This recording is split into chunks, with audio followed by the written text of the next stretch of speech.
I have recently fell in love with jazz. The warm tone, the melancholy. So I decided I'm going to learn to play it. So far I have only played metal and rock music, so this is a whole new beast to tame. I feel like I'm starting from zero again. Which is honestly true. Unfortunately, I have bought into the idea propagated by lots of rock musicians that you do not need to know music theory, that learning it will somehow hinder your creativity. I was having this conversation with her and she'd studied musical theory, which I found and still do find to this day fucking hilarious, you know what I mean? The theory of music.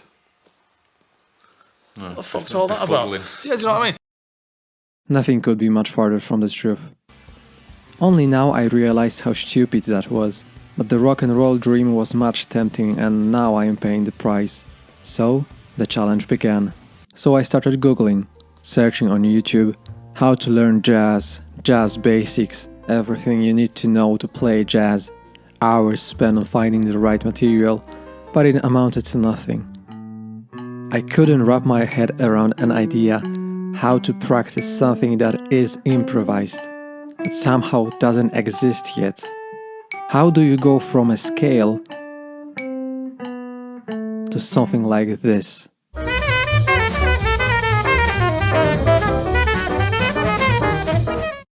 I finally managed to pinpoint my issues and asked myself the most basic of questions. Issue number 1. Am I proficient on the instrument? That means, do I know every note on the neck? Can I instantly tell where it is? Can I play every scale, every chord and arpeggio? And the answer was, and still is, no. I found a song I loved and wanted to spend next hundreds of hours practicing. It was Autumn Leaves. It's in G major. Do I know what notes are in G major? So there I am, practicing G major scale over the whole neck, naming all the notes as I go along, sometimes naming just the intervals. What's the third of a G major scale? What's the 7th? I wanted to become second nature.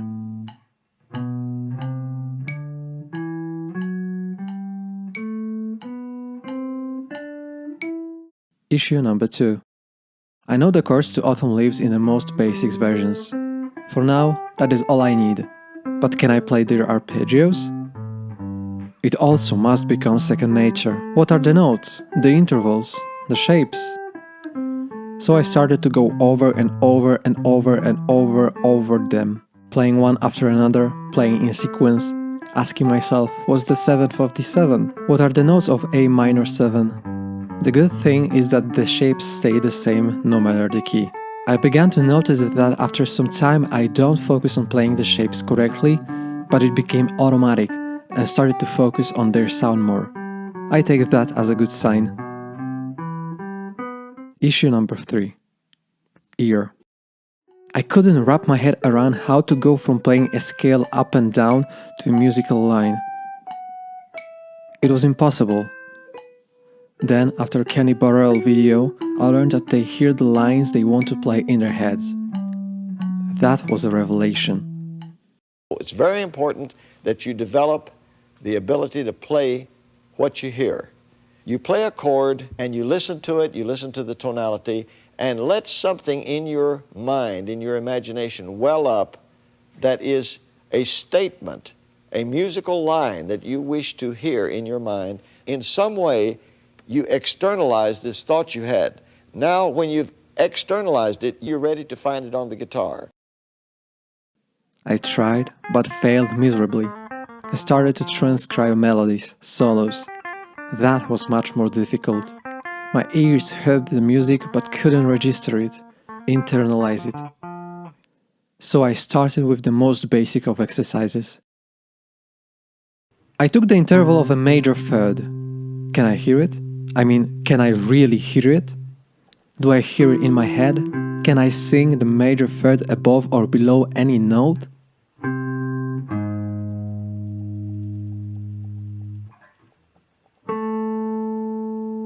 And there I was, playing a note and trying to first visualize it with my inner ear and sing it.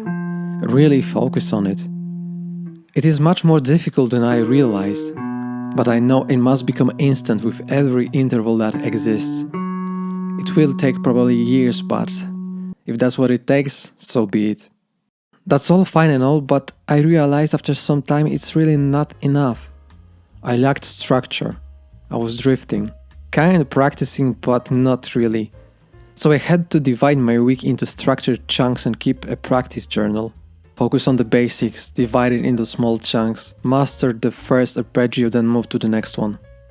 Weirdly enough, I didn't really listen to that much music, so I had to make it a habit.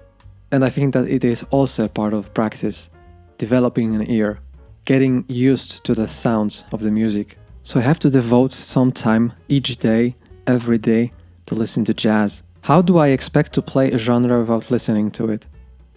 If you're like me and wondering how to practice jazz, maybe ask yourself these fundamental questions and try to work on them.